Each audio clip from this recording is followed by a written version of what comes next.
Hello, welcome to another episode of Chats with Chelsi. I am thrilled you joined us because today you are in for a treat. I am here with Rhonda. She is the owner, her and her husband, of North Point Plantation. She's an author, international journalist, a former DC governmental speechwriter. She's a wife, she's a mother, and she's just absolutely fabulous. We've already had a good time before we even started rolling the cameras. So Rhonda, welcome to Chats with Chelsi. Thank you so much for having me here. I'm just thrilled. I mean, we've already had some great laughs, and you're teaching me Before something. I even walked in the door. I know. So I love it. So let's start from the beginning. Where are you from, Rhonda?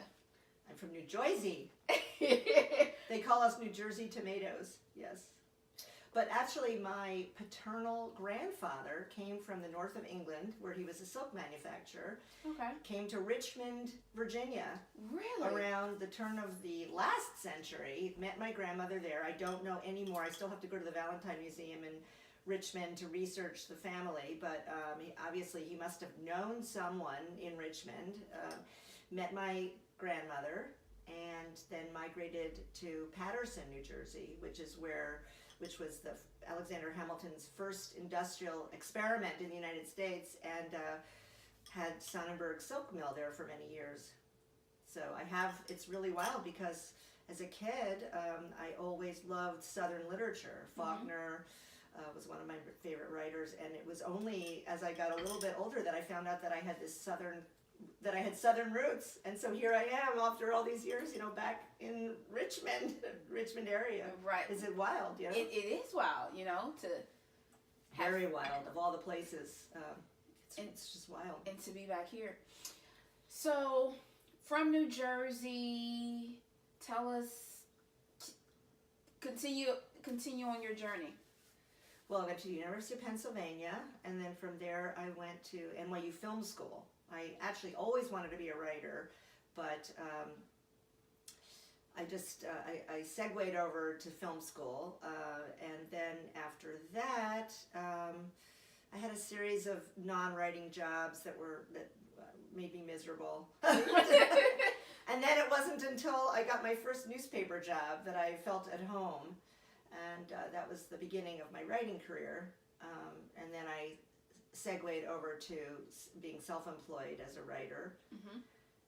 And I've written just about everything you can think of, It's just everything. I can imagine you know so much from historical perspective, and so... Yeah, I have a wide body of interests, I would say, yes. I'm a curious person. Well, I think that's great, because in conversations, I've already, again, learned so much from you, and... from your ring to... my various rings. Your various rings. I didn't tell you about my necklace, which actually my husband got me on our honeymoon.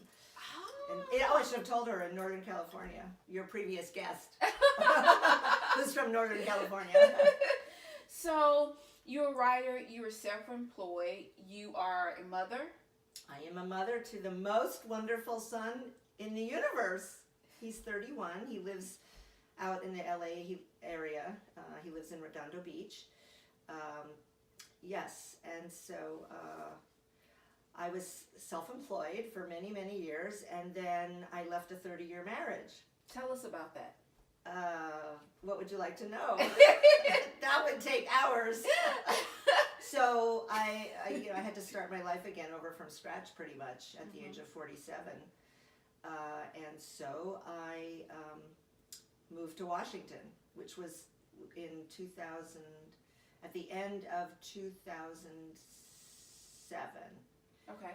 So before we get into the starting over at 47, there had been 20 years, almost 20 years of not being in the workforce. About 20 years, yeah. Right. So, but before we get there, Rhonda, let's talk about that transition. What was that like for the ladies who are out there who may find themselves in a similar situation as you were in a long-term marriage? Very long-term. I was very, very young when I met him. He is about 13 years older than I am. And, I think it's not a cliche.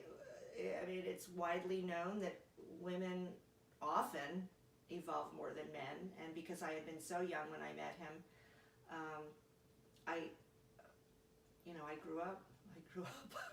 And I had started traveling internationally as a journalist. I was writing for a trio of Hong Kong-based trade publications to the international fashion business. Wow. And I was traveling a lot in Asia and Europe for the publications, writing about the business side of fashion, although I love fashion, still love fashion. Very fashionable today, thank you. Thank you. And no, I mean, I have a passion for textiles, which I have written about extensively, historical textiles and all, just fiber art. It's one area that I have a particular passion for. And so I was, I like to say it was kind of the beginning of the end, the 10 years, about 7 years before I left him, that I was starting to travel internationally by myself for the first time, because we had traveled extensively, but I was used to traveling with somebody, and then it was so glorious to suddenly be traveling alone and not to have to compromise with anyone or say, should I go here, should I do this, I have to wait for you 3 hours because you like to go to the airport early, It was, so anyway, no, I think that one of the things that's great about travel, even if you just go away for a weekend, is you get a distance from your life that gives you some objectivity. When you're in something, you might feel some discomfort or discontent, but you may not see it so clearly as when you get away. And I was traveling to these fabulous places and being feted and, first class, business class, Ritz hotels in South Korea, Wow. And then I would come home and I would, really see the dysfunction, and, I thought I would be with him forever. So it was very devastating. I mean, I sobbed for a year. I made $600 the year that I left him, because it was like someone had died. And, in many ways, I'll never get over it. In many ways, even though I've moved on, it's just I was so young, so young. And how, in that transition, how was that for your son? That's an excellent question. My son and I are very, very close to this day. We're very close. My son is, every mother feels this way, but I really have a remarkable human being for a son, and he was always very mature. Well, he wasn't so mature between 15 and a quarter and 16, but we got through that. Right. And he knew, it was very hard. I don't know how much you want to go into it. It was very hard. It was his last year of high school. And I do joke and say we left home at the same time, because I actually left the house 3 weeks before he graduated from high school. But what had happened was I had about 9 magazine assignments, and I went to New York, and I had a play that I had written, a historically based play, a fact-based play that was being produced in Florida, and it was just such a difficult time. I had been with this man 30 years. That's three decades, Rhonda. Yeah, and I had loved him so deeply, and then I couldn't stand to be in the same room with him, so it was quite a bit, and so it wasn't like I planned to leave, Okay. you know what I mean, but at some point I just had to, I just absolutely had to, and 3 weeks before I left, so I had come home from New York, and I was sleeping on the couch, and it was just terrible, and my son knew what was going on, and I was actually talking to my son about maybe I should move to Shanghai, because there was a lot of writing opportunity in China, and I love Asia, but anyway, and so I took my son out to Starbucks 3 weeks before he graduated from high school, and I said, what do you need from me right now? Because I felt such a burden as a mother, because I was really lucky. I'm very empathic to women who have young children and feel trapped.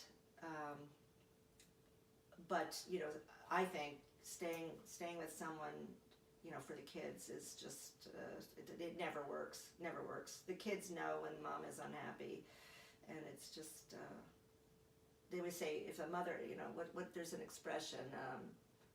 A happy mother is a happy home, or something like that. And when the mother isn't happy, it's like everybody knows it. Because I think we do wear our hearts on our sleeves. But I took him out to Starbucks after school. I made an appointment with him, and I said, Charlie, what do you need from me in the next 3 weeks? Mm-hmm. And my 17-year-old kid looked at me and he said, Mom, he said, I'm graduating from high school, I'm going to Europe, and then I'm working, and then I'm going to school. I'd like you to be here, but your body language is so negative that if you can't deal with it, then you should go. Yeah, that's what he said. And so I came home from meeting with him, and I felt such a burden lifted. Mm-hmm. But then, and that was a Tuesday. I'll never forget this as long as I live. It was a Tuesday, but come Saturday, I just found myself I couldn't stand it another minute. So I left, and it was horrible. It was a horrible, horrible day. It was horrible. And I moved in with, like I said, I really didn't even, I didn't plan on leaving. You know what I mean? I just couldn't stay. And I had a dear friend 10 blocks down the street from my house, whose wife had left him earlier in the year. And I was so tired because I really hadn't slept in like a year. A year? I had been sleeping on the couch. It was very, very difficult time in my life. And so I had all these assignments to write when I got home, and I had always worked at home, right? And so, but at some point I had bought my own laptop, so that I could get out of the house, and I'd go to Panera, which had Wi-Fi, and work. And I remember that Saturday, I took my computer and I went to go work at Panera, and I was just exhausted. I was utterly, utterly exhausted. And I called my friend and I said, could I come over and take a nap? And he said, sure, Bubala. He was, from New York. He said, sure, Bubala. And I went over there, and that's when I started sobbing and telling him. And I said, could I stay here? And he said, of course. So I went home, and that's a whole other story. I went home and I threw clothes into a suitcase, and I ended up staying him for 10 months. I stayed with him for 10 months. And then a friend of mine, I was living in Florida, in St. Petersburg, Florida.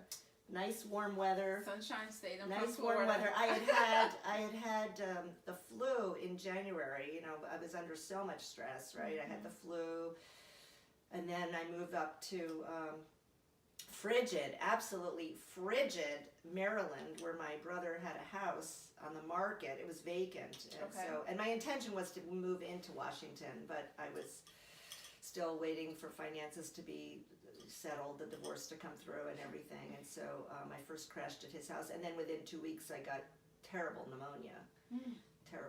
So and then when I recovered, I got my first job, which was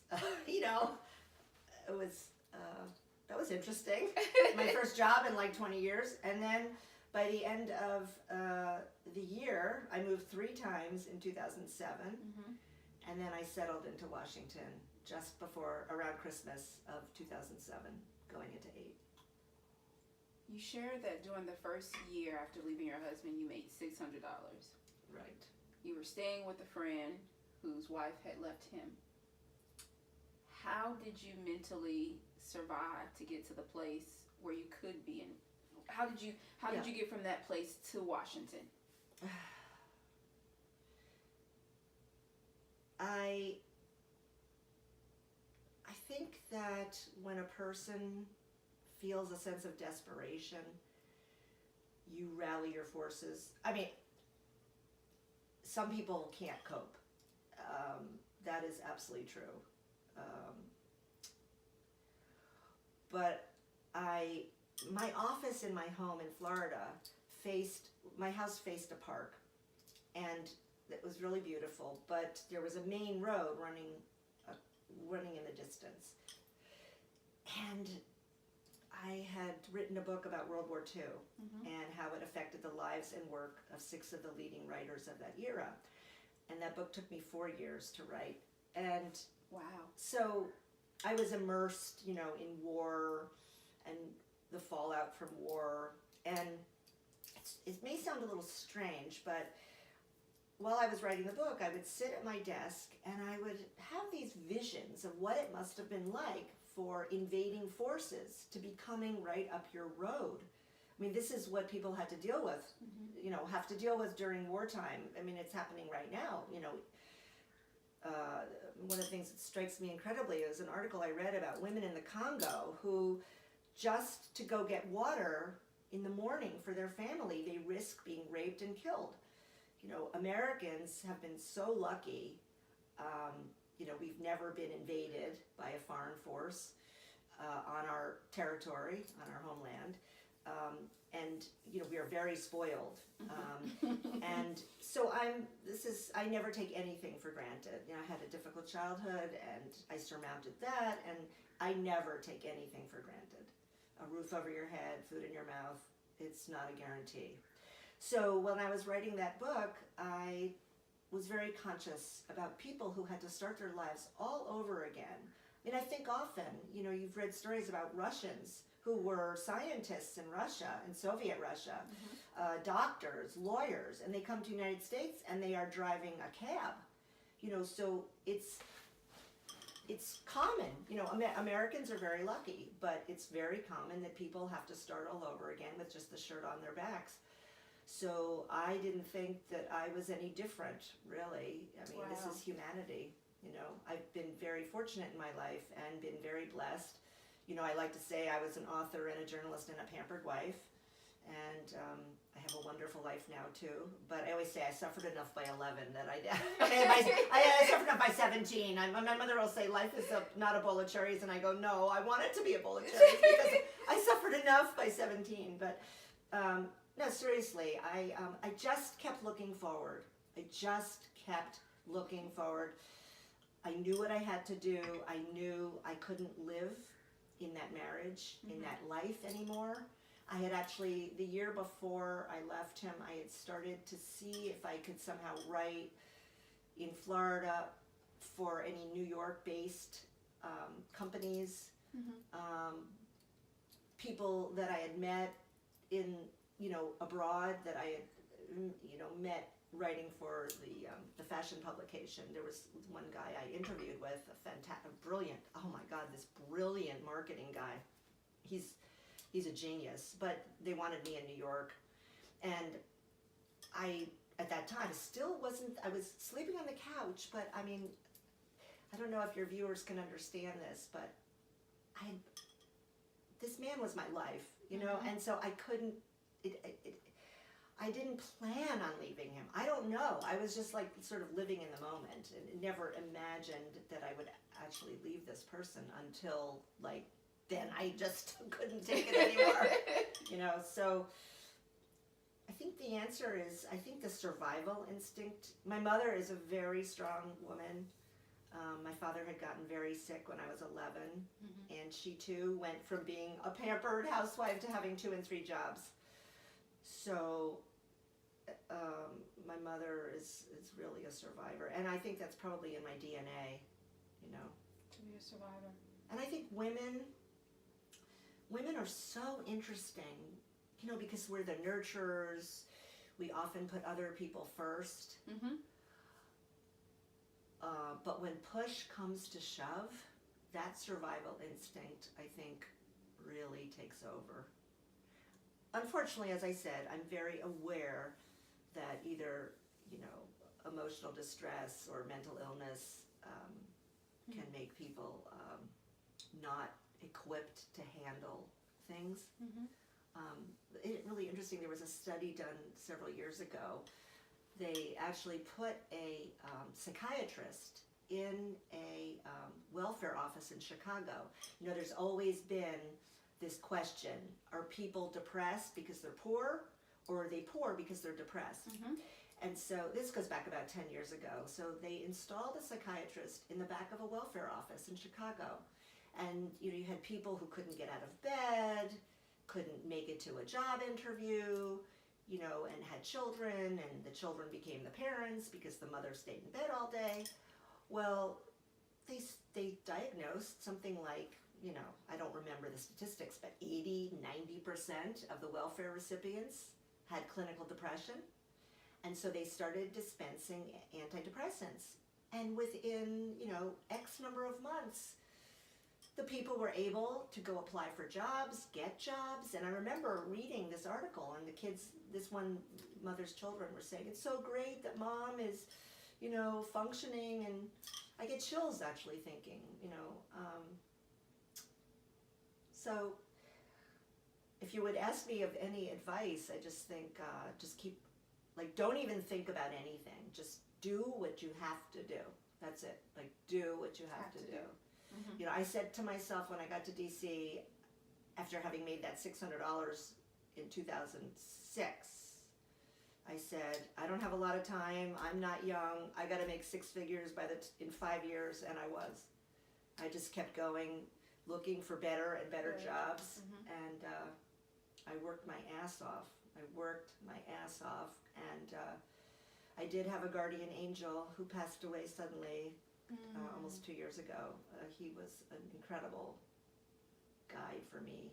He was my neighbor, literally across the hall from my first apartment, which was right opposite the National Cathedral. Oh wow! And it was like the first day I moved in, and I made a pizza, and the smoke alarm went off, and he came running, and that was the beginning of our incredible friendship. Yeah.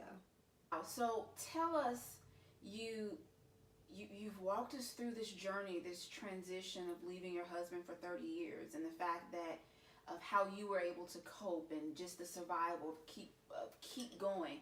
And so grateful for you sharing that with us, Rhonda, and sharing how clinical depression can affect you. You're in DC. It was the best move I could have made to come to DC. I could have gone back to New York, which was like home to me, even though I was from New Jersey. But you know, I'd gone to art school when I was in high school there, and then NYU Film School. But I wanted a major change, and I had already been to DC many times. My brother he's now a judge, but he was an attorney in DC at the time, and I wanted a major change. As it turned out, it was a fantastic move for me because during the recession, I mean, I got up there just, you know, when the recession was hitting.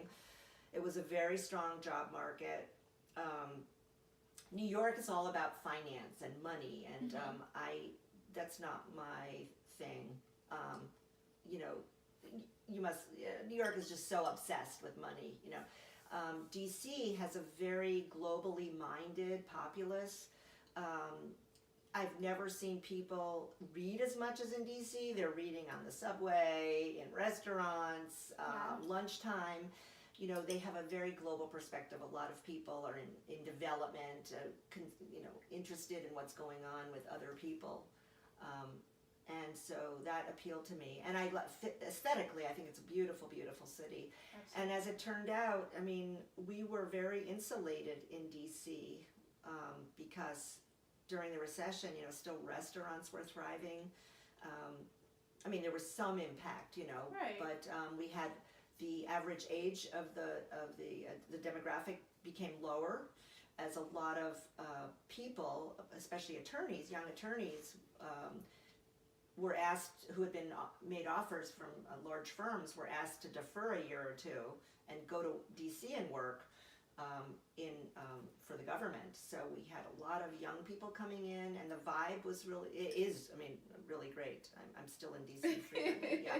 It's beautiful. So, tell us how you went from $600 in 2006, right after you left your husband, to making six figures within 5 years of moving to DC. Well, I will say I had education is primary, and I did have a really good education. I was always very academic, and I always loved to learn, and education was something my mother always emphasized. So I think you can't underestimate the fact that I had a really good, I had an Ivy League education, and you don't need an Ivy League education, but it certainly helps. And I appreciate you being honest about that and being open and sharing that. Which? The impact that your Ivy League education had on your career. Well, it's been interesting with the scandal, the school scandal, and I made a long blog post about that on Facebook because it really pisses me off, but there is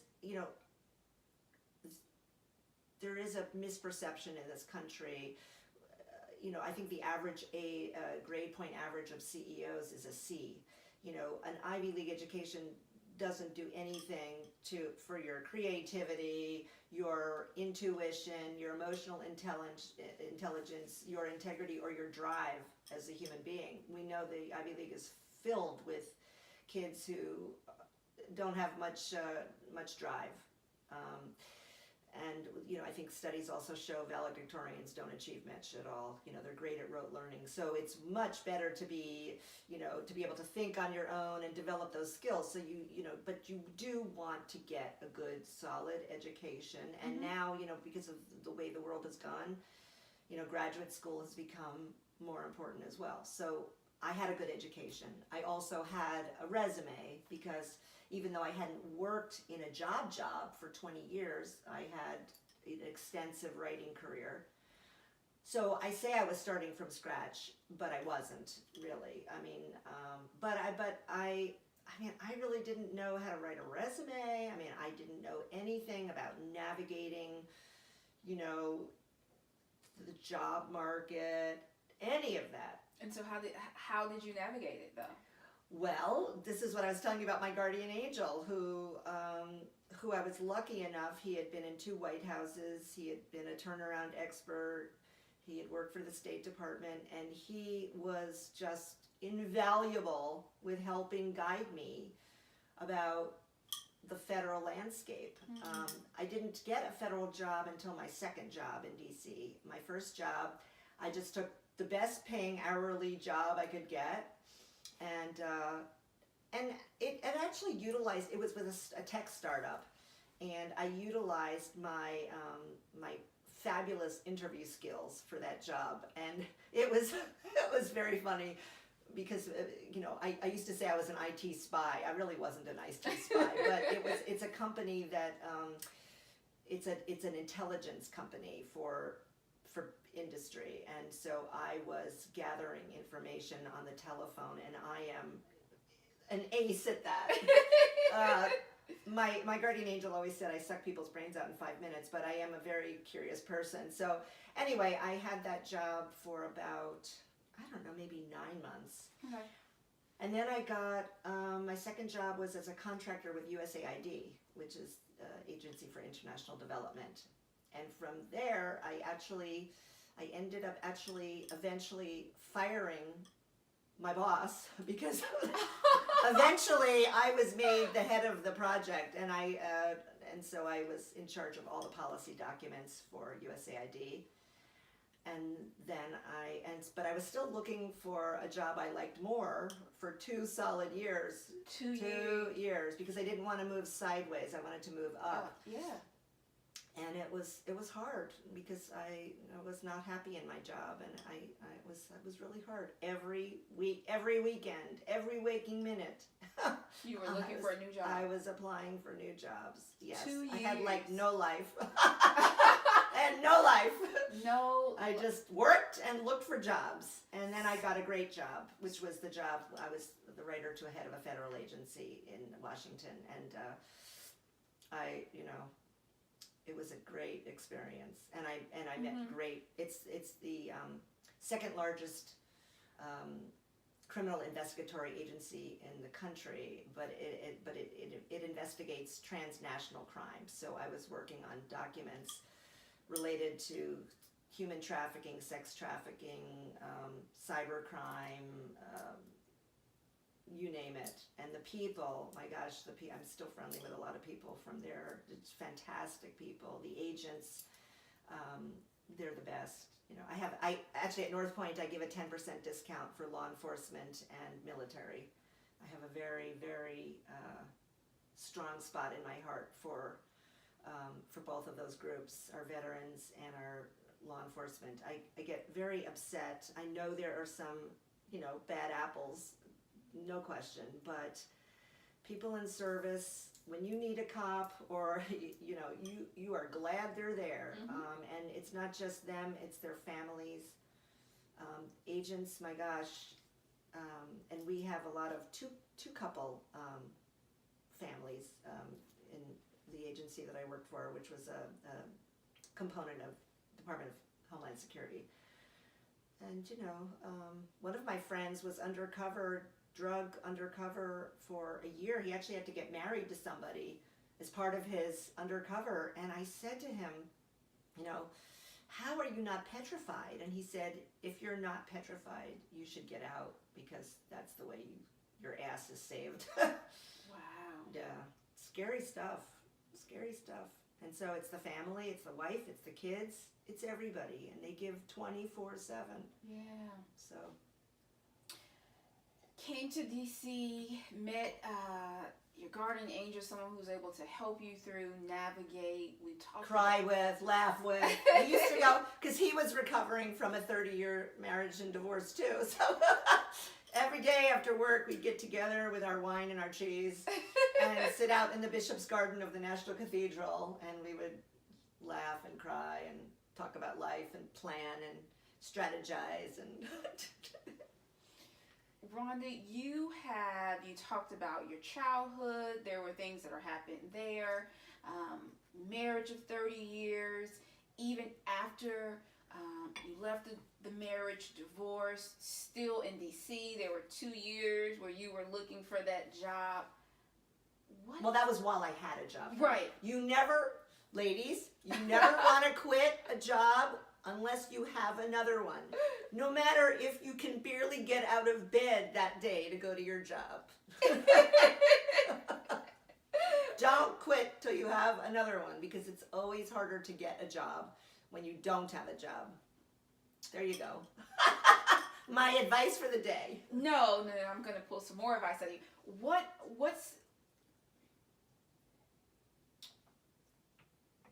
What's your advice to the young woman who is just tired of surviving, who's tired of being in these positions where they have to be in survival mode? Well, first of all, I'd want to know if it's a chronic survival mode, okay, or if it's a prescribed period of time. I mean, we all know there are ups and downs.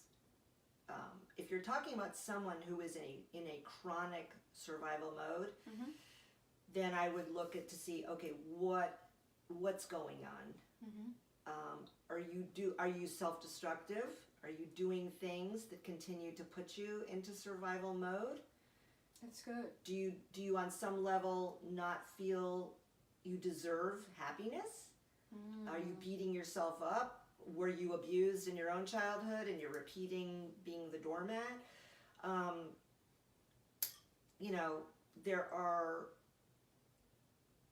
Nobody can live without help. Whether it's, a dear friend, a minister, a rabbi, a priest, a doctor you're friends with. Mm-hmm. There are many, many subsidized mental health opportunities for people. Everybody needs help.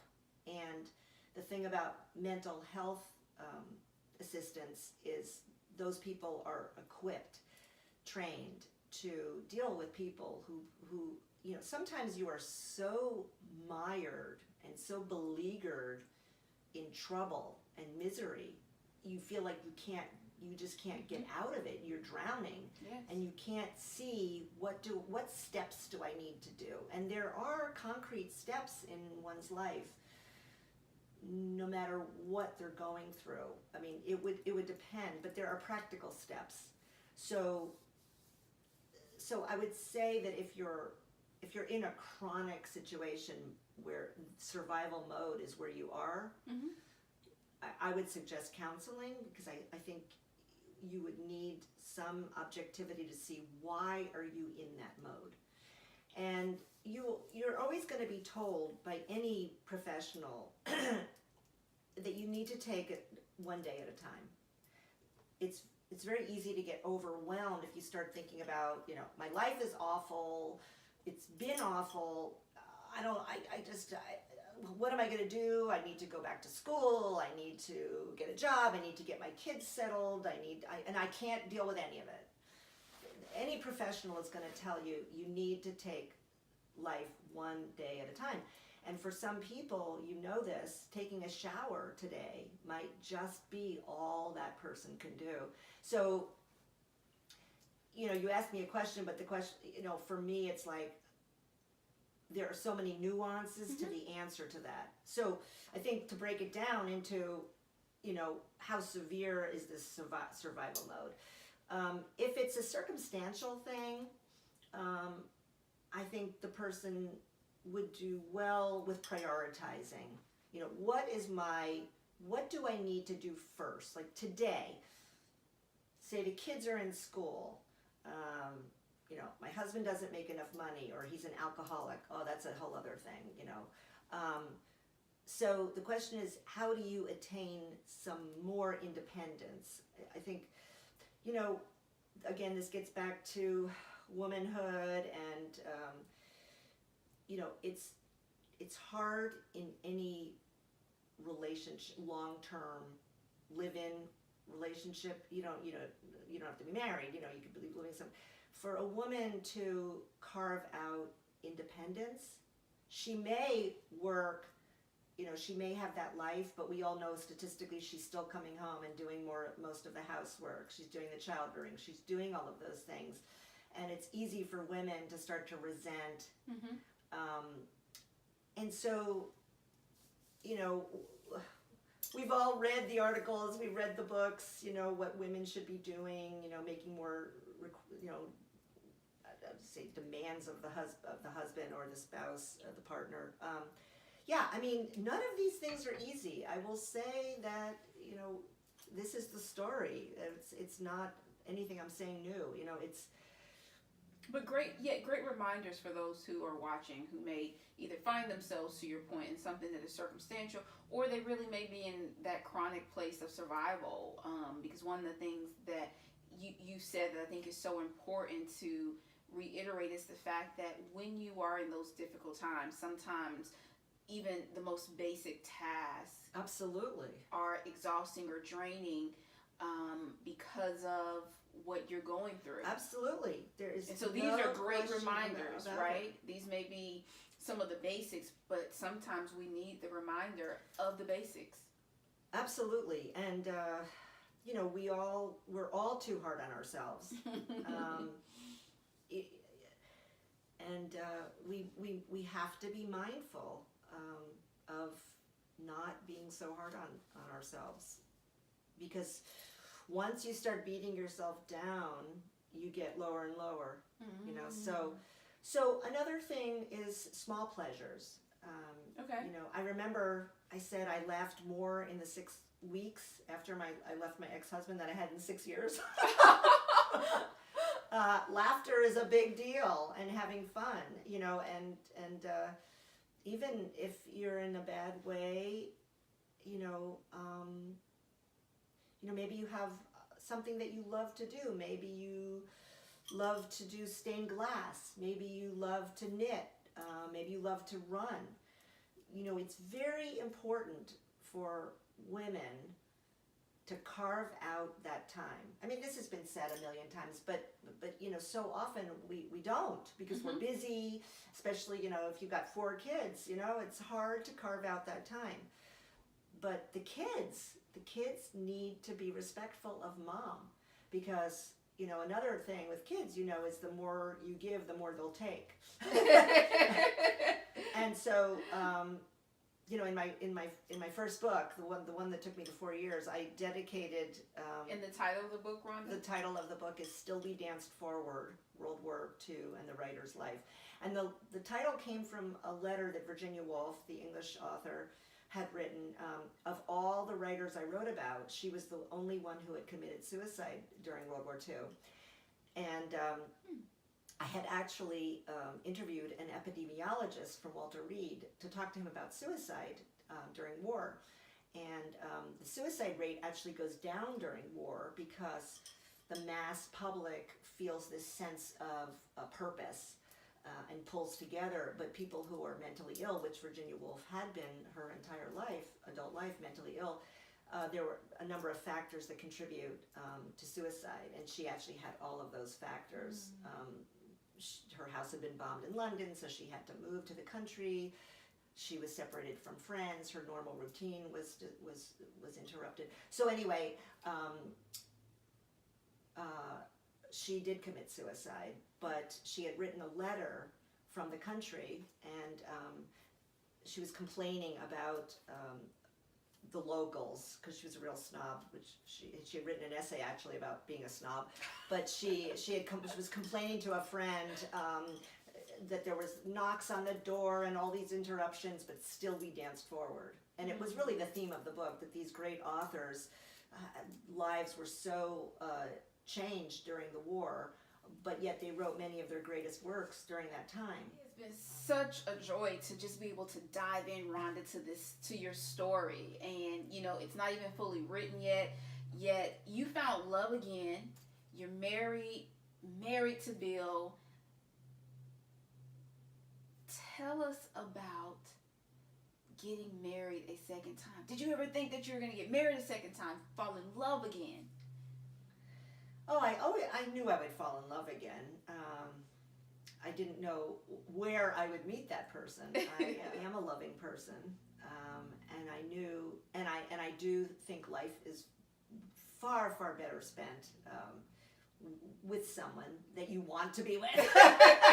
Not if it's someone you don't want to be with, but right. But I generally feel you want to turn to someone in the museum and you want to say, isn't that incredible? Or you want to be in Paris and say, isn't this fantastic? Or, I think, even though I love to travel by myself, but I think life is just better spent with someone else. So such a wonderful discussion today. We've talked about your childhood. We've talked about your first marriage. We talked about you finding love again. What are your final words of advice to women? Women are amazing. It's more that I have encomium for women. No, I think women are phenomenal. They're vibrant, they're brilliant, they're energetic, they're adaptable, they're strong. I love women, one of the things is I always say, you'll never get a group of women together who are going to talk about what they did in the past, or when I was doing this in football. Women are in the moment. They're looking for, they're excited about what they're doing now, or talking about what they're going to do in the future. They're always. I think women are fantastic. So for those women who want to get in touch with you, to learn more about you, learn more about North Point, how can they get in touch with you, Rhonda? Well, my website is www.northpointplantation.com, and anyone can write to me there. That's probably the best way, or you can call me at 804-238-3856. Come on and visit. Yes, so ladies, you definitely should go and visit North Point, especially if you're in the Virginia area, and even if you're not. Make it a getaway for you and your family. It's beautiful from the photos that I've seen. Rhonda, I am so grateful for you being here today. Oh, you've been wonderful. And just being so authentic. Great questions. Thank you for being authentic and transparent about your journey. Ladies, I hope that you have been encouraged. And as a reminder, we are still collecting donations for the second annual Mother-to-Be celebration. So head over to lifewithchelsi.com. There you can find out different ways to donate. And we look forward to seeing you next time for the next episode of Chats with Chelsi. Have a great day. Thank you so much.